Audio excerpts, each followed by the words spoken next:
Je déménage avec ma maîtresse. Prends soin de nos parents, d'accord? J'ai été surpris par la déclaration soudaine de mon mari. Mon esprit est devenu blanc. Qu'est-ce que tu veux dire? Cela signifie que nous sommes terminés. Papa, est-ce que tu veux vivre avec elle? Je viens avec toi. Oh, ça sonne super. Le pilier de mon cœur, mon fils, a exprimé son désir de partir avec mon mari. J'ai senti que le sol s'effondrait sous mes pieds. Ah! Ça te sert bien droit. Tu en avais probablement trop de pouvoir, hein? Je n'avais pas l'intention que cela se produise. Il ne comprendra probablement jamais les luttes que j'ai traversées pour réaliser mes rêves. D'accord. Quoi qu'il arrive ensuite, ce n'est pas de ma faute. Tout ce que j'entends, ce sont les gémissements d'un perdant. Maintenant, je n'aurai plus à voir ton visage. Enfin en paix. J'étais tellement distraite par mon mari qui riait aux éclats, avec sa main sur son estomac. Je ne savais pas que mon fils faisait cette expression à ce moment-là. Mon nom est Jessica, et j'ai récemment eu 52 ans. Oui, je suis une baby boomer. J'ai commencé comme une débutante en design, et je suis maintenant la PDG de l'entreprise de mes rêves que j'ai fondée. J'ai rencontré mon mari Julie au lycée. À l'époque, c'était le gars populaire au centre de tout. Quant à moi, je n'aimais pas l'attention et je restais toujours silencieuse en classe. Mais le destin nous a réunis. Pendant un festival scolaire, j'étais en charge des costumes et je m'entendais bien avec lui. Nous avons commencé à sortir ensemble après qu'il m'ait avoué ses sentiments juste avant notre remise des diplômes du lycée. Je suis allée à l'université et j'ai commencé à travailler directement, tandis que Julie a commencé à travailler immédiatement après le lycée. Finalement, elle a proposé et nous voici dans les premiers jours de notre mariage. Dans les premiers jours de notre mariage, étant donné que nous étions encore jeunes et que les économies étaient limitées, nous nous sommes concentrés sur le travail. Au moment où je m'en suis rendu compte, j'étais dans la mi-trentaine et j'ai commencé à abandonner l'idée d'avoir des enfants, puis j'ai découvert que j'étais enceinte. Nous avons eu un petit garçon, en bonne santé l'avons nommé Luke. Même après cela, avec les deux qui travaillent, nous avons essayé de passer le plus de temps possible avec notre fils. Cependant, la vie est devenue plus occupée que nous ne l'avions prévu.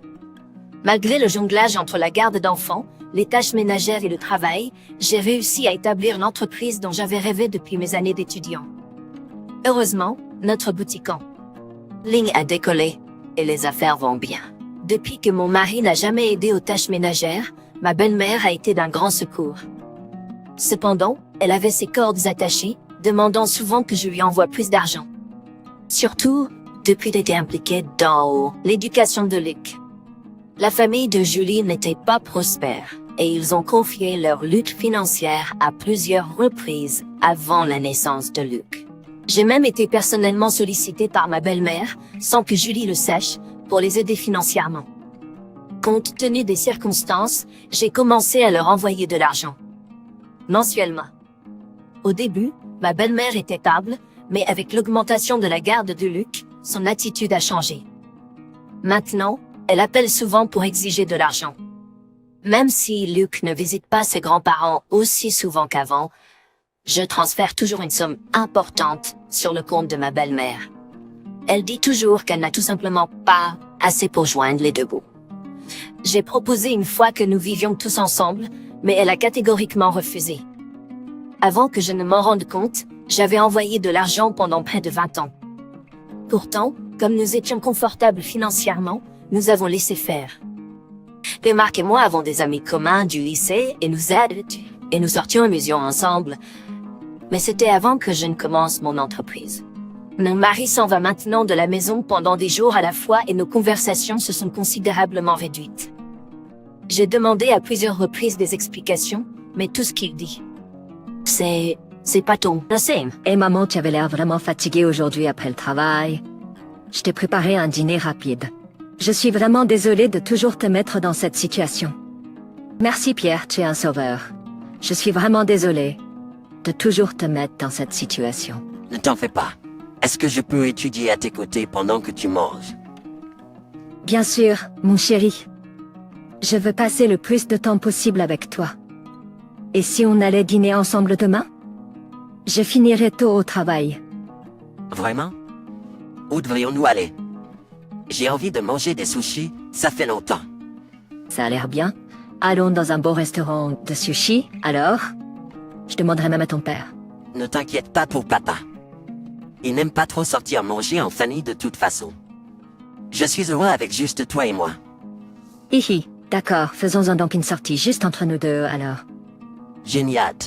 Je n'ai jamais pu accorder beaucoup de temps à Luc, mais il a grandi pour devenir un tel gamin gentil et honnête. Ça me rend tellement heureux. Peut-être que c'est notre faute qu'il a dû mûrir plus vite que la plupart des enfants de son âge. Après cela, nous avons passé un moment paisible et agréable ensemble. Quelques semaines plus tard, quand je suis rentrée à la maison après avoir travaillé le week-end, j'ai trouvé Julie, étonnamment, assise sur le canapé à regarder la télévision. Ça fait longtemps que je ne l'ai pas vue se prélasser dans le salon. Je suis à dire là. Tu as été occupé récemment. Est-ce que le travail s'est calmé un peu? Pour l'instant, mais ça va s'activer à nouveau. Je ne rentrerai pas à la maison à partir de demain. Tu travailles vraiment beaucoup. Mais nous devrions faire quelque chose avec Luc. Il a aussi besoin de nous, tu sais. Je prends un repas avec Luc de temps en temps. Quoi? Je savais pas. Eh bien, tu es occupé aussi, non? Être le grand patron doit être si difficile. Je pourrais prendre un jour de congé, mais mes employés travaillent dur sur un gros projet. Il arrive bientôt et tout le monde renonce à ses week-ends. Je dois être avec eux. Je ne peux pas simplement me la couler douce à la maison. Je dois être avec eux. Je ne peux pas simplement me la couler douce à la maison. Quel grand patron vous êtes. Si c'était moi, je serais agacé d'avoir une patronne femelle qui me harcèle. Est-ce ainsi que vous vous sentez? Ouais, je n'aime pas l'idée qu'une femme soit en charge. Presque j'ai commencé à peu près de paix. Tu as été si froide depuis. Je ne supporte pas l'idée qu'une femme soit supérieure à un homme. Je déteste ton attitude. Tu méprises les hommes. Je ne méprise personne.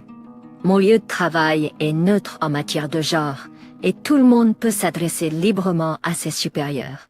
Eh bien, je ne sais pas. Juste parler me rend malade. Je vais me coucher.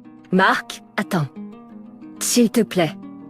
Il semble que Marc n'aime pas que j'ai acquis un certain niveau d'autorité et de richesse. Il a toujours été le genre d'homme qui pense que les hommes devraient être supérieurs, avec une vue si déformée. Je ne peux pas imaginer beaucoup de gens, quel que soit leur genre, voudraient le suivre. Peut-être que c'est juste mon biais, mais de Marc, tout ce que j'ai jamais entendu, ce sont des plaintes au sujet du travail et des interactions sociales. Je ne l'ai jamais entendu mentionner le nom de qui que ce soit avec qui il semblait proche. La personne radieuse qu'il était dans ses jours d'étudiant est longtemps partie. Maintenant, il n'est plus qu'un homme arrogant, d'âge moyen, avec un ego surdimensionné. Pour couronner le tout, il s'est transformé en un vieil homme fier. Je me suis allongée sur le canapé, trop épuisée pour même changer mes vêtements, alors que mon esprit s'interrogeait sur ces choses. Une question m'a soudain traversé l'esprit. Marc déteste le travail mais est toujours dehors, prétendant qu'il est occupé et toujours sortir boire. Quelque chose ne colle pas. Je suis à la maison. Maman, ça va? Dès qu'il m'a vu, Luc a posé son sac et est venu vers moi. Bienvenue à la maison, maman. Tu es vraiment gentille, Luc. Repose-toi un peu.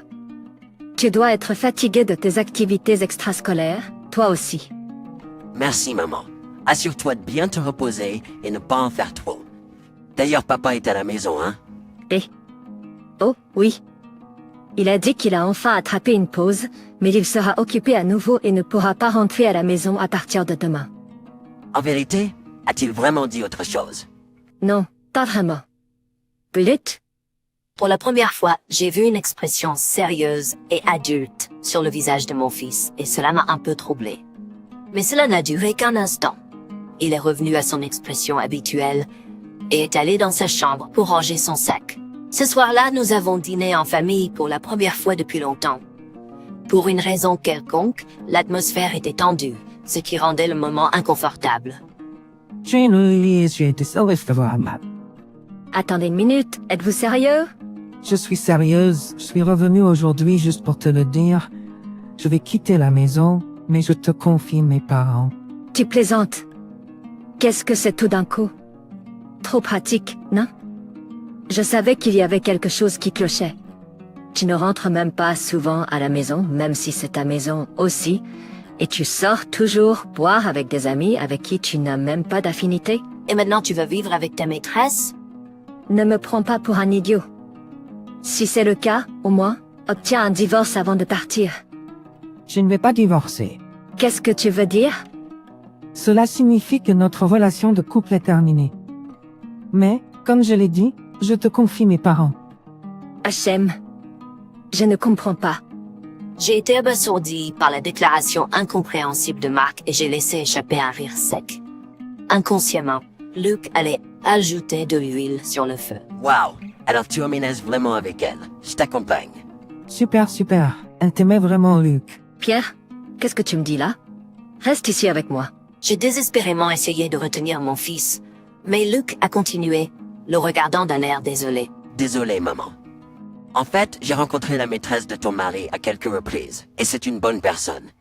Je savais que ton mari finirait par partir tôt ou tard, alors j'ai décidé de partir.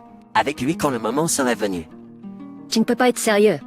Frustré, j'ai serré les poings encore plus fort. D'accord. Mais ne m'en veux pas pour ce qui va se passer ensuite. Ah ah, ça t'apprendra. C'est ce qui arrive quand une femme essaie de dominer un homme. Julie a repris son repas avec un rire joyeux. Julie a repris son repas avec un rire joyeux. Comment peut-il manger ma cuisine dans une telle situation? C'est incroyablement insensible. J'ai entendu la voix d'excuse de Luc mais l'ai ignorée. J. Et rangé la nourriture à peine, mangé sans regarder ni l'un ni l'autre, et je suis parti de la table. Plus tard, je me suis retiré dans ma chambre, où j'ai été submergé par les émotions, et j'ai pleuré toute la nuit. Le lendemain, sans un mot, Julie et Luc ont fait leurs valises et sont partis chez la maîtresse. Bien sûr, je n'ai pas pu dire au revoir non plus, mais d'être seul dans cette grande maison m'a presque écrasé. De solitude. Cependant, je ne peux pas être abattu pour toujours. Pour changer d'humeur, j'ai décidé de nettoyer en profondeur la maison. Pendant que je le faisais, je me suis aperçu que la porte de la chambre de Luc était ouverte. En regardant à l'intérieur, j'ai constaté que la plupart de ses affaires étaient toujours là, ainsi que une feuille de papier sur le bureau. Curieuse, je suis entrée dans la chambre et j'ai pris la feuille. Ce qui était écrit m'a laissé sans voix. Cela m'a fait réfléchir à la possibilité de faire à nouveau confiance à Luc, et j'ai décidé d'affronter mon mari infidèle, sa maîtresse et ma belle-mère. Madame Robertson, je ne vous enverrai plus d'argent. Je me suis séparée de Julie. Si vous avez besoin d'argent, demandez-le à elle et à sa maîtresse. Ignorant les cris continus de ma belle-mère, j'ai raccroché le téléphone avec nonchalance. Après cela, le téléphone n'a pas cessé de sonner avec des appels de ma belle-mère. Elle était si persistante. J'ai bloqué son numéro. Quelques jours plus tard, j'ai reçu un appel de mon mari. « Hey, maman m'a appelé. Qu'est-ce que c'est que cette histoire de toi qui lui envoie de l'argent? » Tu n'en savais rien, hein? Tu ne le savais probablement pas. Mais pendant les 20 dernières années, je t'ai envoyé une somme importante chez tes parents chaque mois. Nous sommes séparés, et je n'ai aucune intention de me réconcilier, alors tu peux prendre en charge les paiements maintenant. Tu plaisantes, j'espère. C'est toi qui as décidé d'envoyer de l'argent en premier lieu. Tu continues de le faire. Je n'ai jamais été d'accord avec tout cela. Qui m'a forcé à le faire? Je n'envoyais de l'argent qu'à cause des supplications de ta mère. Très bien, divorçons. Es-tu content maintenant? Ça me va. Je posterai les papiers du divorce aujourd'hui. Il suffit de les signer et de les renvoyer, d'accord? Si c'est vraiment ce que tu veux, ne viens pas pleurnicher. Je ne le regretterai pas. Je vais obtenir la garde de Luc aussi. Qu'est-ce que tu racontes? Luc t'a choisi. Il a été heureux et a souri tous les jours. Il ne reviendra pas vers toi. Nous verrons bien. Ah, j'ai hâte de te voir regretter cela. Après avoir raccroché avec mon mari, j'ai pris une pause de victoire dans la joie la plus pure. J'ai immédiatement contacté mon fils, et il a répondu « Je rentrerai à la maison aujourd'hui ». Je me demandais ce qui avait pu prendre possession de mon mari pour qu'il évoque le divorce. Peut-être pensait-il avoir une carte dans sa manche? Ou peut-être pensait-il que S'il me divorçait, je continuerais à envoyer de l'argent à sa mère. Quoi qu'il en soit, je le trouvais amusant et ne pouvais m'empêcher de rire. Ce soir-là, mon fils est rentré à la maison pour la première fois depuis longtemps. Luc avait l'air maigre et fatigué. Bienvenue à la maison, Luc, que t'est-il arrivé? Il y a beaucoup de nourriture, alors mange. Maman, je suis désolé de t'avoir menti. Ne t'inquiète pas. Je devrais être le seul à m'excuser de ne pas avoir été plus fiable. Grâce à toi, je pouvais continuer. Merci. Pas de quoi. Je devrais être le seul à m'excuser de ne pas avoir été plus fiable. Grâce à toi, je pouvais continuer. Merci. En enlaçant mon fils, il m'a rendu faiblement mon étreinte. Puis, Luc a mangé une quantité surprenante de dîner, et il a même pleuré en mangeant. C'est délicieux. Après tant de temps, la cuisine de maman, je suis si heureux. Il y en a encore beaucoup, prends ton temps. Tu es vraiment venu ici sans le dire à ton père? Oui, il ne remarquera même pas que je suis parti. Et oui, il s'en fiche, crois-moi. Effectivement, mon mari avait été indifférent à Luc depuis qu'il était bébé. S'il y a une chose, il l'a toujours traité comme une gêne. Je n'ai jamais compris pourquoi il était si déterminé à avoir la garde de Luc. Quoi que pense mon mari, ce qu'il a fait est impardonnable. J'en ai assez et je veux régler les choses. Penser à mon mari me donne un sentiment d'inconfort. Je jure de ne plus me laisser manipuler par mon mari ou ma belle-mère. J'ai passé un bon moment avec mon fils, Luc. Quelques jours plus tard, les papiers de divorce que j'avais envoyés à l'adresse que m'a donnée mon mari Julie ont été promptement retournés. Je suis immédiatement allée à la mairie avec les papiers de divorce, correctement remplis avec le nom de Julie, et j'ai accompli diverses formalités. J'ai pu obtenir la garde sans aucun problème. Les souhaits de Luc ont bien sûr été respectés, mais avaient également un avantage écrasant en termes de conditions de vie et de finances. Avec cela, ma relation avec mon ex-mari et mon ancienne belle-mère est rompue. Je suis rentrée chez moi en me sentant soulagée. Quand Luc est rentré de l'école, je lui ai annoncé la nouvelle et il était ravi. Pour célébrer ce nouveau départ, nous nous sommes fait plaisir avec une livraison de sushis gastronomiques. Quoi de neuf? Pourquoi as-tu obtenu la garde? Tu ne peux pas simplement cesser d'envoyer de l'argent à mes parents maintenant que nous sommes divorcés. Tu devrais le faire. Pourquoi débarques-tu dans la maison et cries-tu? Que fais-tu? En fait, c'est laid. La maison est à mes mains, et toi et moi sommes maintenant des étrangers complets.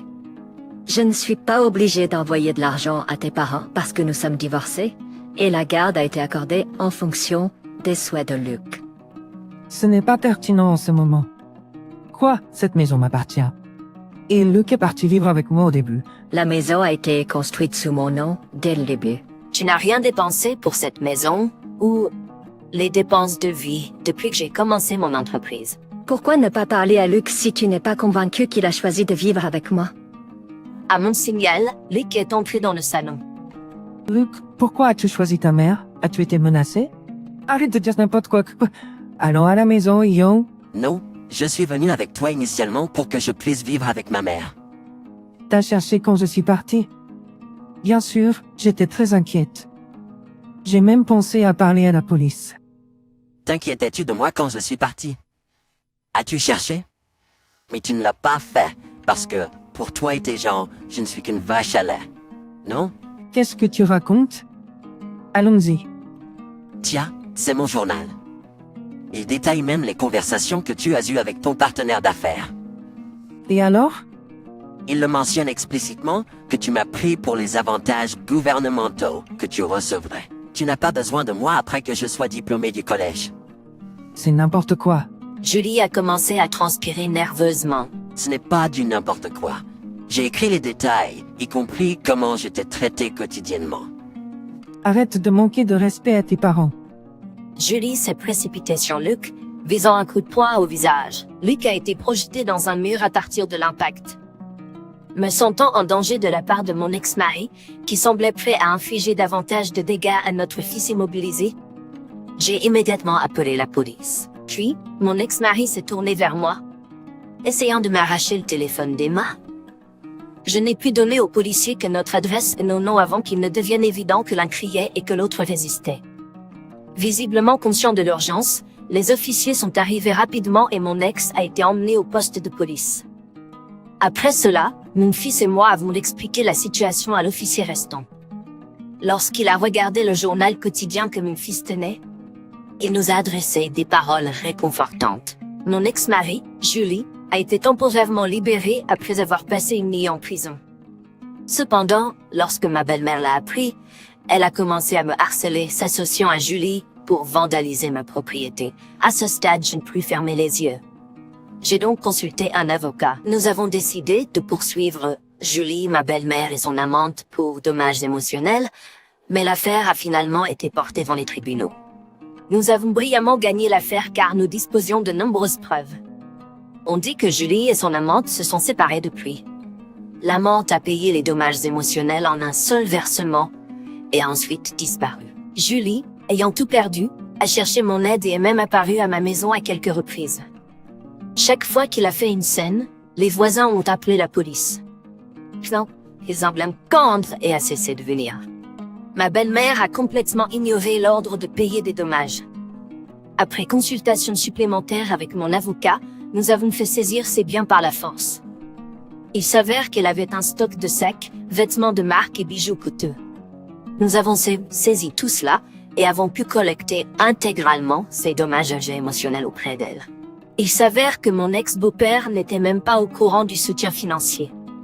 Lorsqu'il a découvert que son ex-femme avait exigé de l'argent pour ses loisirs, il lui a donné un ultimatum de divorce et l'a mise à la porte. Sans le sou, elle a réussi à trouver un endroit où elle pouvait vivre en échange de travaux de nettoyage, mais personne ne sait ce qui lui est arrivé après cela. Quant à mon fils et moi, nous menons une vie remplie d'un sentiment de libération sans stress. Je me sens mal que mon fils ait dû traverser cette épreuve en plus de préparer les examens d'entrée à l'université. Mais il a été accepté dans le lycée le plus prestigieux de notre région locale. Maintenant que mon ex-mari est hors de vue, nous avons commencé à inviter des amis chez nous, plus souvent. Mon entreprise porte bien pas. Puis, nous avons une interview à la télévision prévue bientôt, et je suis également prévue pour donner des conférences dans les écoles professionnelles et les collèges. Il y a de longues vacances prévues une fois le travail calmé. Je prévois de faire un voyage à lac Montfaces. Notre vie actuelle est entièrement due aux actions de mon fils. Il s'avère qu'elle avait un stock de sacs, vêtements de marque et bijoux coûteux.